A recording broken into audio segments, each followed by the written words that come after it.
Hello students, how are you all? I hope you all are fine. Can you see this picture and tell me what are they? Let me guess.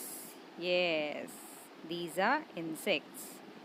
Now here comes one more insect. Just have a look.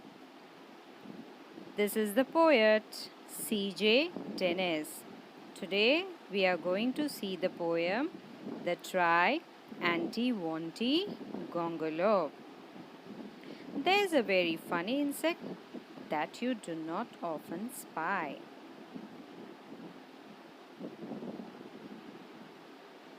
And it isn't quite a spider and it isn't quite a fly. It is something like a beetle and little like a bee, but nothing like a woolly grub that climbs upon a tree. Its name is quite a hard one, but you will learn it soon, I hope. So try. Try, anti wanty, try, anti wanty, gongolope. Now here's the poem, Try, anti wanty, gongolope. It is an insect, a very funny insect. The poet seems that this insect, it looks like spider, it looks like fly, it looks like beetle, it looks like bee. He is too confused, like woolly grub.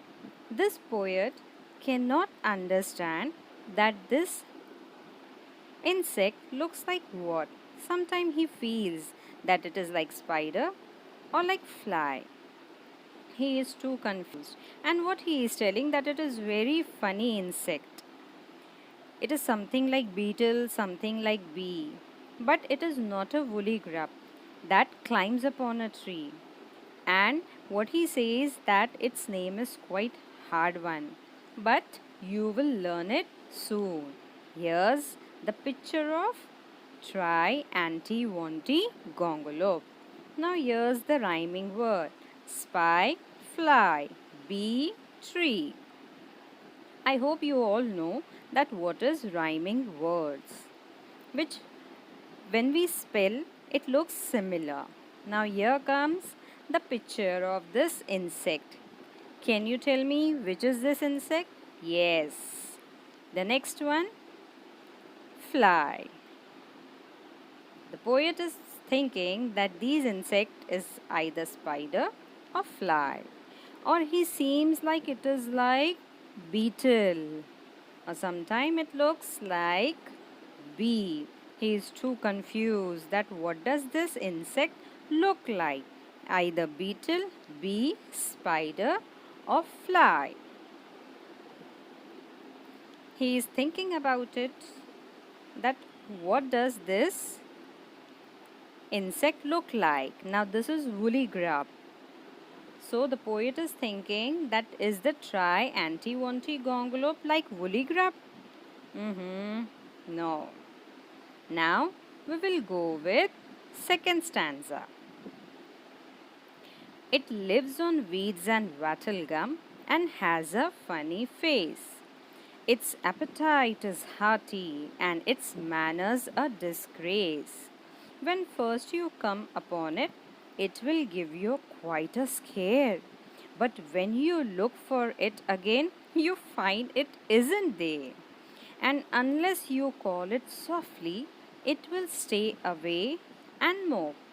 So try, try, anti-wanty, try, anti-wanty, gongolope. Now over here, what does the poet feels that it lives on weeds or it lives on wattle gum, but it has a really very funny face. Its appetite is hearty. Appetite means to eat. So it eats very hearty, that means wholeheartedly. But its manners is really disgrace, not good at all.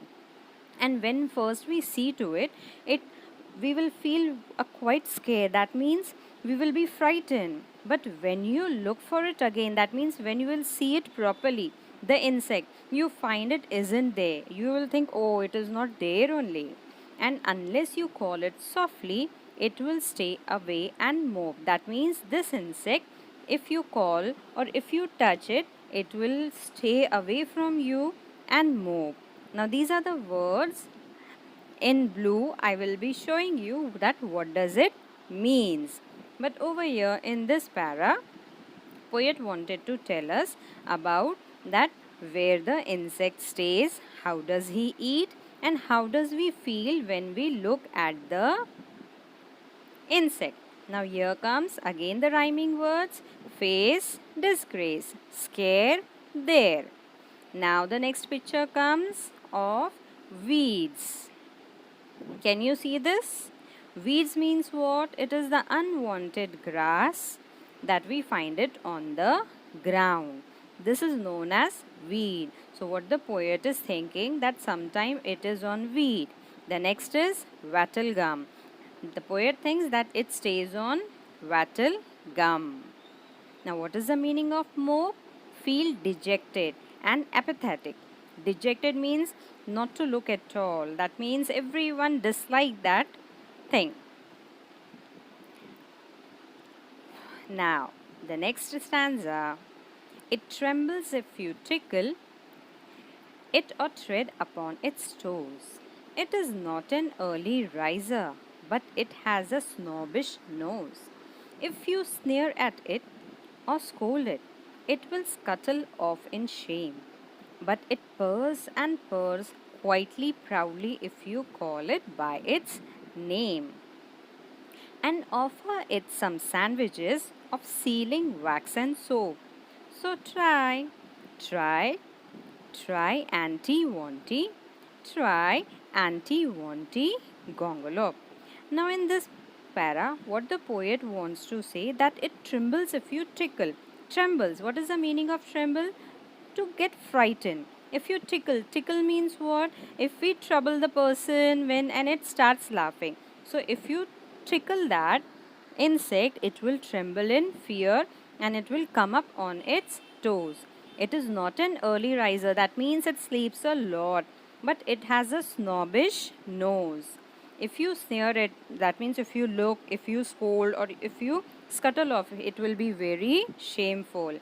But it calls, it purrs and purrs quite proudly. That means it says again and again, it call out again and again by its name. And you have to offer him some sandwiches of sealing wax and soap. So it likes to eat sandwiches of sealing wax and soap. This is what the poet thinks in this stanza. So we have to try to call out the name of this insect. So repeat after me. Try, try anti-wanty, try anti-wantigongolope. Now here are the rhyming words: toes, nose, shame, name. Rhyming words. Now here are the meanings of the blue words what I have tricked. Trembles. Can you see what is the meaning of tremble? Shake involuntarily. That means we don't shake, but we do it when we see something scary. The next comes tickle. See, sometimes we tickle the animals, or sometimes our parents tickle us, making us laugh. This is what the picture shows us, the meaning of tickle. I hope you might be getting tickle someone someday. Snobbish. What is the meaning of snobbish? Superior, exclusive. The next picture comes snare. What is the meaning of snare? See, you will see the picture of a boy, how he looks that. Yes, that is the meaning of snare look. To look in that way. The next comes scuttle off. What is the meaning of scuttle off? To run with quick, short steps. If we see something which we don't like and if we want to just go away from there, so we do what? Scuttle off. That means to run with quite short steps. Everyone knows the meaning of scold. Yes or no? Teacher scolds you. This is what, and we get sad. Now the next one. But of course, you haven't seen it, and I truthfully confess that I haven't seen it either, and I don't know its address. For there isn't such an insect, though there really might have been. If the trees and grass were purple and the sky was bottle green. It's just a little joke of mine which you will forgive. I hope. Oh, try. Try. Try Auntie Wanty. Try Auntie Wanty Gongolope. Now, in this passage, that is, sorry, the last para, what the poet wants to say that even the poet hasn't seen this insect, so he truthfully confessed. That means when we say a lie, so we go and say, no, no, I was just joking. It is not like that. So, in the same manner, this poet is also telling that he was also joking. He hasn't seen this insect or he doesn't know the address of it because he feel that there is no such insect. But yes, if the trees color and the grass color were purple and if the sky was bottle green instead of blue, then even this insect will be there. But he was just joking, and he says that I hope that you all will forgive me, that I was just joking. So again you have to try telling this word of the insect. What is that? Try. Try Triantiwonti. Try Triantiwonti Gongolope. I hope you understood this poem by reading these lines. Now over here again comes the rhyming words. Can you all guess what are the rhyming words over here? Can anyone guess? I hope you all can guess now. Yes, it is confess, address. Bean, green. Very good. The kids are very, very brilliant. Now, over here, the word confess. What is the meaning of confess? You can see here. When we make a mistake or if we do something wrong, we always confess in front of the elders. Oh, I'm sorry. I have done this. Next time I won't be doing it. Please forgive me. This is known as what? Confess. Thank you.